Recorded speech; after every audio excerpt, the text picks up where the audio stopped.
जय माता दी दोस्तों। आप सभी पर माता रानी की कृपा आपके परिवार पर हमेशा बनी रहे। जैसे कि नवरात्रि चल ही रहे हैं तो नवरात्रि में हमें अष्टमी और नवमी की पूजन हमें कैसे करनी है और हमें इस दिन नवमी या अष्टमी के दिन हमें भोग कौन सा लगाना है, कन्या पूजन कैसे करना है। आज की वीडियो में हम जानेंगे कि हमें नवमी और अष्टमी के दिन हमें कन्या पूजन कैसे करना है। किसी किसी के यहाँ अष्टमी के दिन कन्या पूजन किया जाता है, किसी के यहाँ नवमी के दिन पूजा की जाती है। तो चलिए जानते हैं हमें अष्टमी और नवमी की पूजन कैसे करना है। तो सबसे पहले स्नान आदि करने के बाद हमें अष्टमी या नवमी के दिन आपके यहाँ जिस दिन पूजन होता हो आप उस दिन पहले भोग बना लीजिए माता रानी के लिए प्रेम पूर्वक।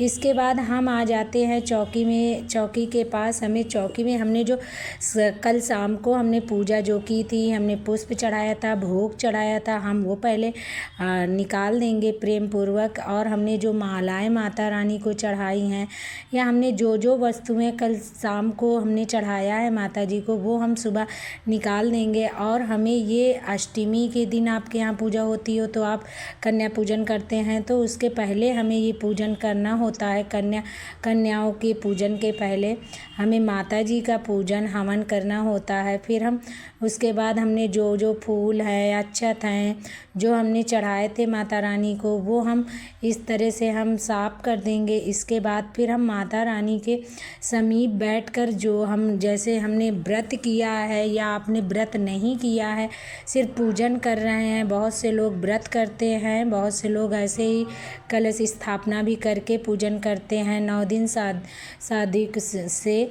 तो हमें इस तरह से चौकी से हमें सारी जो सामग्री हमने चढ़ाई थी कल शाम को वो हम इस तरह से निकाल देंगे प्रेम पूर्वक। फिर हम जल की छींटे लगा के दीपक को, कलश को, गणेश जी को, जवारों को और माता रानी को स्नान करा देंगे। आपके पास धातु से बनी हुई प्रतिमा है तो आप उनको स्नान भी करा सकते हैं। फिर हम जवारों को ऐसे जल से सींच देंगे क्योंकि जवारों को हमें सींचना बहुत शुभ माना जाता है। हमारे घर में जवारे हरे भरे रहते हैं तो ये शुभ संकेत होते हैं। फिर हम प्रेम पूर्वक हमें जैसे आपने चुनरी आपने 9 दिन में माता रानी को चढ़ा दी है मौली तो आपको ज़रूरत नहीं है वस्त्र चढ़ाने की।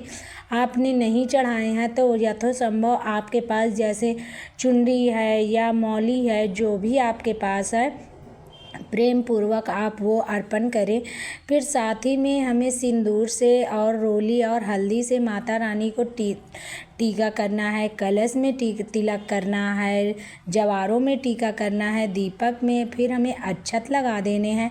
फिर साथ ही में हमें माता रानी को पुष्प चढ़ाने हैं। आपको इस नवरात्र में आपको गुड़हल के पुष्प मिल जाए तो अति उत्तम होता है क्योंकि गुड़हल के पुष्प माता रानी को बहुत प्रिय होते हैं तो हमें अवश्य ही चढ़ाना चाहिए। फिर हम पुष्प चढ़ा देंगे। इसी तरह से हमें पूजन करना है अष्टमी के दिन या आप नवमी के दिन आप ये पूजन करते हैं कन्या पूजन से पहले तो हमें ऐसे ही पूजन करना है। फिर आप जैसे पुष्प आप चढ़ा दिए हैं फिर हमें भोग लगाना होता है माता जी को। तो आप भोग में जैसे खीर है, पूड़ी है या आप हलवे का, चने का भी भोग लगा सकते हैं। आप जैसे खीर पूड़ी का है या दही जलेबी का है या आप फल का भोग लगा सकते हैं। तो हमें ये अष्टमी के दिन या नवमी के दिन हमें कन्या पूजन से पहले हमें ये भोग माता रानी को चढ़ाना होता है। फिर साथ ही में आपने 9 दिन में आपने श्रृंगार की चीज़ें आप माता रानी को अर्पण करी हैं तो नहीं करें, नहीं की हैं तो आप अष्टमी या नवमी के दिन आप माता रानी को श्रृंगार अवश्य अर्पण करें क्योंकि माता रानी बहुत प्रसन्न होती हैं। फिर हमें श्रृंगार जैसे आप 5 या 7 या आप 16 भी श्रृंगार की चीज़ें ले सकती हैं। ना हो तो आप सिर्फ बिंदी, सिंदूर, चूड़ी बस और जैसे आप क्रीम है और ये आप 5 भी श्रृंगार चढ़ा सकते हैं। फिर साथ ही में आप 9 दिन में आप पान के पत्ते नहीं चढ़ाए हैं तो आप अष्टमी नवमी के दिन इसका भोग अवश्य लगाएं। आप एक पान का पत्ता ले लीजिए, उसका आपको डंठल अवश्य तोड़ लेना है। फिर उसमें 2 लौंग और इलायची और एक बतासा और सुपारी रखकर माता रानी को ये भोग अत्यंत प्रिय माना जाता है। आप 9 दिन लगा सकते हैं तो ये भोग आप 9 दिन लगा दें, नहीं लगा सकते तो आप अष्टमी या नवमी के दिन, जिस दिन हम कन्या पूजन करते हैं, उस दिन हमें माता जी को ये अवश्य अर्पण करना है। माता जी का बहुत प्रिय भोग माना जाता है ये।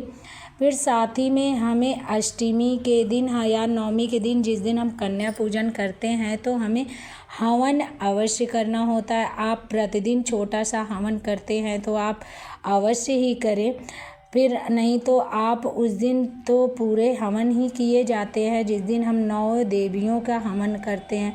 फिर साथ ही में आप जैसे दुर्गा व्रत की कथा पढ़ते हैं या दुर्गा चालीसा पढ़ते हैं या दुर्गा सप्तशती का पाठ करते हैं तो आप वो अवश्य ही इस दिन संपूर्ण कर लें। फिर यथोसंभव आप दक्षिणा 9 दिन नहीं चढ़ाई हैं या 8 दिन आप नहीं दक्षिणा चढ़ाई हैं तो आप इस दिन आप यथोसंभव आप प्रेम से दक्षिणा अवश्य चढ़ाएं। फिर हमें हवन जैसे हम रोज़ कपूर और लौंग से हवन कर देते हैं।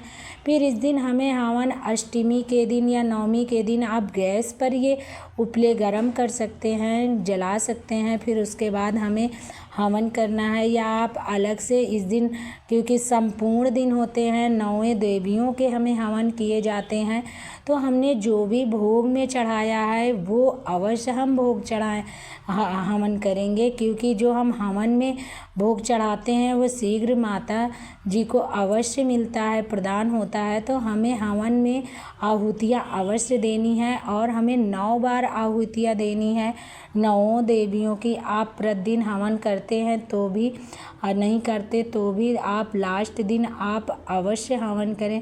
फिर साथ ही में हमें जल अवश्य रखना है, क्योंकि हम जैसे हम लोग प्रसाद ग्रहण करने के बाद जल ग्रहण करते हैं वैसे ही हमें जल भी रखना है। फिर इसके बाद प्रेम पूर्वक हमें हवन करने के बाद हमें आरती कर देनी है माता जी की प्रेम पूर्वक।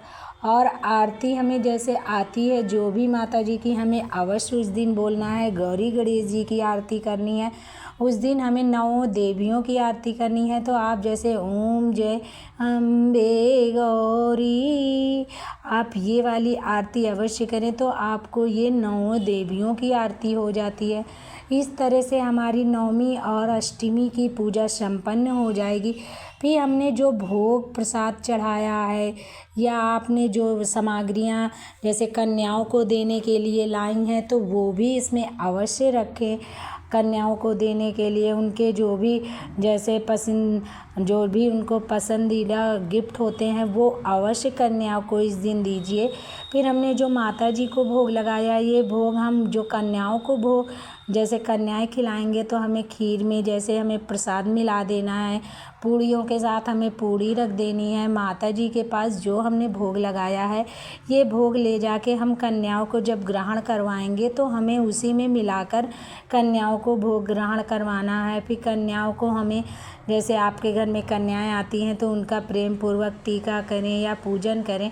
फिर इसमें हमें जैसे आप चौकी रखी हुई है तो आप जैसे नवमी या अष्टमी के दिन पूजन कर देंगे तो आप कलश को इस दिन हमें विसर्जन नहीं करना है, हमें दशहरे के दिन माता रानी का विसर्जन करना है। इस